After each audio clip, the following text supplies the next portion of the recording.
Subhadra firm बंटन को नहीं अंगनवाड़ी कर्मी को आक्रमण। सिंगला थाना अंतर्गत महापदा अंचल अंगनवाड़ी कर्मी उर्मिला सामल को गछरे बांधी माड़ मारी ग्रामवासी। श्रीमती सामल गुरुतर हो पड़ू चिकित्सा मेडिकल भर्ती करा जायछि। ए बाबद श्रीमती सामल सिंगला थाना लिखित अभियोग करथिबा बेले पुलिस एक मामला रुजु करी तदंत जारी रखिछंती। सूचना थाउ कि श्रीमती सामल से देइथिबा एतलारे उल्लेख करछंती कि से सुभद्रा फार्म बंटन करुथबारु सही ग्रामर किछि व्यक्ति याकु विरोध करथिले। परे श्रीमती सामल को एक गछरे बांधी अति अमानुषिक भावे अत्याचार करथिले।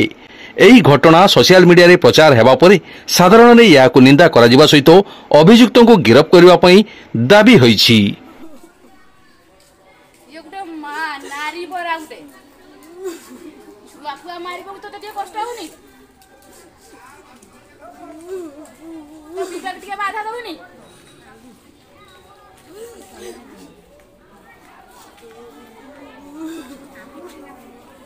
ना बिटी ना खाली बांधी ये काटी ये दर खाली खाली कुछ काटी खाली काटी के नहीं बांधी काट मतलब आज दागी पापा में लेके जाए पर उसे न मार देता था किसे ना था